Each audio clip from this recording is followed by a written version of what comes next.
What is up guys, I hope everyone is doing well. So my Ryzen 1700 custom loop is finally done. If you follow me on social media, you've probably already seen some pictures of it, but I am definitely excited to finally be able to show you guys and go over some of the benchmarks, etc. But before we do that, let me just refresh your memory on what's inside the system. So first off, the CPU that I am using is of course the Ryzen 1700. This CPU has proved time and time again to be amazing value for money, especially when you throw an overclock on it. Cooling the CPU, we have loads of AlphaCool goodies, starting with the East Block XPX CPU block. We have the D5 pump and res combo, and we have a ton of fittings, and last of all we have a 360mm rad. I would like to just say a big thank you to Aquatuning UK for sending all these parts out, and I will leave them linked down below in the description, so if you want any water cooling goodies etc, definitely be sure to check them out. So the motherboard that I have paired this up with is the Asus Strix X370F, and I'm definitely loving how this board looks. The graphics card I will be utilising in this system is the Asus Dual RX 580 4GB variant. So when I first started talking about this system, a load of you tweeted me and asked why I'm only putting a 4GB RX 580 in the system, and the answer is very simple. This will be a dedicated streaming system, so all that really matters is the CPU that's inside it. So having the RX 580 just gives me some headway etc.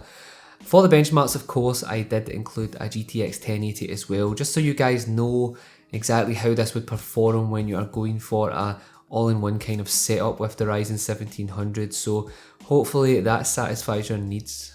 As this is a streaming machine, we did of course have to include the awesome Elgato HD60 Pro, and if you guys want a tour of my streaming setup and everything that I use etc for streaming, definitely let me know down below and I will get straight on it. For the RAM, I am using a set of Corsair Dominator Platinum with the awesome cable mod kit in white, and if you haven't seen my video on that kit, be sure to check it out on the link in the description. Storage wise, we have a 500GB Samsung 750 EVO SSD, and I'm pairing this with a 2TB Seagate Fire CUDA to save all those game captures on. The power supply is the Corsair AX860i, and I have decided to deck out the case in the NZXT Air fans as well as the Hue Plus. And last of all, the case I used is the Fantex P400S Tempered Glass Edition. So the build itself turned out pretty great, and I'm definitely happy considering that this is my first attempt at any custom loops. Tube bending as expected isn't the easiest art to master, but after a few attempts it was no issue at all, and the wasted tube box isn't that large, so I think that I did not too bad here. When it comes to the bends etc, I would have liked them a little bit straighter etc and more symmetrical in places, but overall, I'm very critical of my work, so I'm definitely happy with how it turned out. So most people would ask, is a custom loop worth it over just using an AIO etc? So let's find out. So to test that out, of course I jumped in and dialed in an overclock.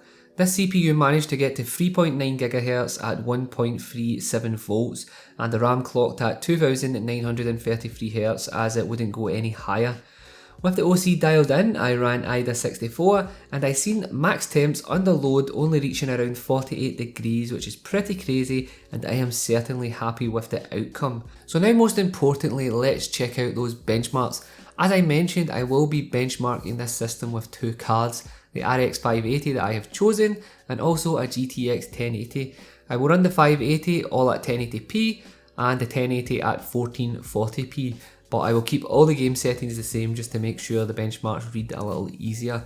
So with that said, let's jump in and check out the generic benchmarks first of all. So in Firestrike, the RX 580 delivered an overall score of 11,642 with a graphics score of 13,209, while the 1080 came in at 18,387 with a graphics score of 21,933. For those of you who reached out and asked several times on Twitter, my 1700 managed a Cinebench score of 1678, which is not too terrible at all.